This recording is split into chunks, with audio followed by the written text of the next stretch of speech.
Olá, pessoal. Bom dia. Penúltimo, estamos quase lá. Meu nome é Luciana, eu sou gaúcha, apaixonada por São Paulo, moro aqui já há 10 anos. E eu comecei a minha vida como advogada numa empresa de mídia lá do Rio Grande do Sul, chamada RBS. E, no início da minha carreira, foi super interessante, porque empresa de mídia, a gente tem aqui vários jornalistas, tem a questão da causa, do propósito, muito no seu coração, né? O papel da mídia na democracia, o papel da mídia nas causas sociais, isso é muito forte. Num dado momento, eu fiz uma transição de carreira e fui para o mundo dos investimentos. E, naquela época, eu tinha na minha cabeça que a minha vida ia ser feita em 3 etapas. A minha etapa como advogada, a minha etapa como investidora, já que eu estava naquele mundo de investimento, e eu guardava aqui no meu coração a visão de que, numa terceira etapa da minha vida, eu ia fazer o famoso give it back, né? Eu ia me dedicar a causas sociais de alguma maneira. E, lá pelas tantas, talvez por uma série de fatores, eu tive um choque e me dei conta que essa vida em 3 fases talvez não fizesse muito sentido, talvez fosse uma visão um pouco ultrapassada das coisas. Eu acho que esse choque veio por uma série de coisas. O primeiro é que esse mundo de investimento ele pode ser um mundo muito bruto, um mundo muito duro, em que grana, o cifrãozinho lá no final, é a única coisa que você está pensando. Isso é duro. Eu vinha de uma história em que causa era parte da minha vida do cotidiano. O segundo ponto é que eu tive meus 2 filhos. E é muito difícil a gente imaginar continuar vivendo no país que a gente está vivendo, colocando filhos aqui para serem criados no Brasil e no mundo de uma maneira geral, e simplesmente aceitar os problemas. Mas talvez o clique que mais tenha me pegado foi o seguinte: por que não, a gente está falando aqui com vários CEOs de empresa, né? Mas por que não usar uma etapa anterior da cadeia, que são os investidores, da onde vêm os recursos que são aplicados nas empresas, para motivar causas sociais e ambientais, gerando, sim, retorno financeiro, mas que tenham como objetivo transformar o país. Foi nesse momento que a gente eu criei com mais 2 outros sócios, a EB Capital. A EB Capital ela tem como objetivo investir em empresas que vão desde a fase de startup, desde venture capital, até private equity, que a gente está falando de empresas de tamanho médio ou grande, e que tem como objetivo resolver gaps estruturantes brasileiros. Lamentavelmente, nós temos muitos gaps estruturantes no Brasil. Nós resolvemos parar de pensar nos gaps como problemas e pensar nos gaps como oportunidades. Deixa eu dar um exemplo para vocês de um investimento que a gente fez que, de uma maneira muito simples, coloca essa visão em prática.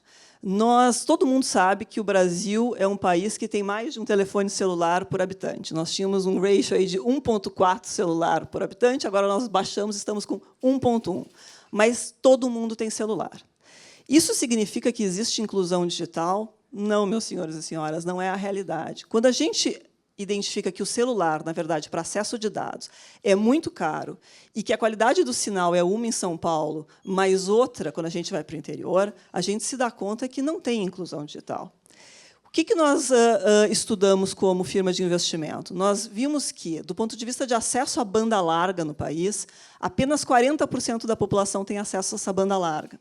E, mesmo assim, quando a gente fala de banda larga, um bom percentual desse público ainda acessa a banda larga através da DSL, linha de escada. Vocês nem lembram mais o que é isso, considerando que vocês estão aqui em São Paulo.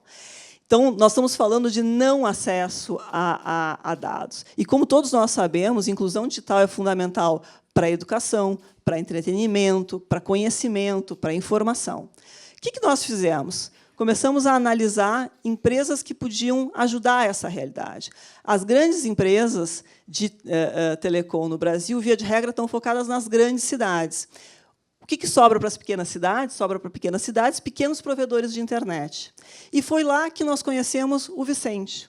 O Vicente é um técnico de informática que, há 15 anos atrás, A mãe dele tinha uma lojinha no Carmo, que é uma cidade no interior do Rio, com 10 mil habitantes. Agora tem 14 mil, mas na época tinha 10 mil habitantes.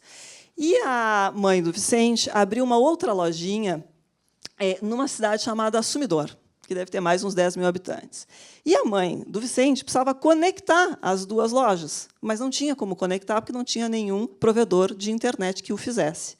O Vicente, que era técnico de informática, foi lá e colocou um satélite, um rádio para conectar as duas localidades. O vizinho do Vicente pediu para começar a usar o mesmo sistema. O outro vizinho também pediu para começar o mesmo sistema. E o Vicente, espertamente, que era um visionário, pediu para a mãe dele para usar uma das salinhas da loja para montar o negócio dele, que, como começou em Sumidouro, passou a se chamar Sumicity. 15 anos depois, quando a gente encontrou o Vicente, que era um visionário, tinha colocado 50 milhões de reais, e o Vicente não vem de família rica, 50 milhões de reais em fibra ótica no interior do Rio de Janeiro. E ele tinha uma visão muito clara. Eu quero conectar o interior do Rio de Janeiro, eu quero dar acesso de internet ao interior do Rio de Janeiro. Não necessariamente só à base da pirâmide, mas de A a Z, porque todo o interior não tem acesso à internet. O que nós fizemos? E aí onde é que eu voltei a encontrar o meu propósito? Nós, como EB Capital, reunimos um grupo de investidores que acreditava nesse negócio e investimos nessa empresa. Quando nós encontramos o Vicente atingia 12 cidades. Em 1 ano e meio, ele passou a atingir 40 cidades. Nós hoje temos mais ou menos 200 mil pessoas que acessam o sistema do Vicente. A gente quer chegar, em pouco tempo, a 500 mil pessoas. Então, esse é uma demonstração clara de como uma empresa de investimentos, identificando um gap estrutural brasileiro, e nós temos utilizado muito, Sônia, como a gente tem conversado, as ODS como a nossa bússola. A bússola de onde existe problema que pode ser resolvido, pode gerar retorno importante para os nossos investidores, mas pode, ao mesmo tempo, solucionar um problema importante brasileiro e ajudar a transformar este país.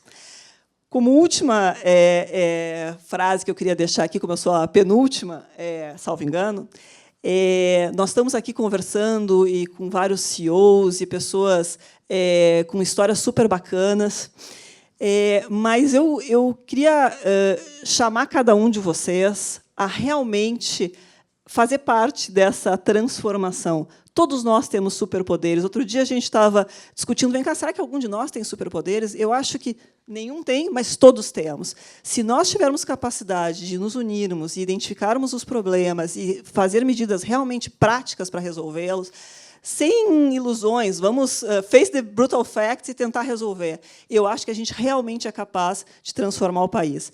A minha lição foi que a minha vida não vai ser em 3 etapas. Eu vou realmente juntar isso e vou fazer da minha atividade produtiva algo que possa ser transformacional para o país, e adoraria que todos nós fizéssemos o mesmo. Obrigada.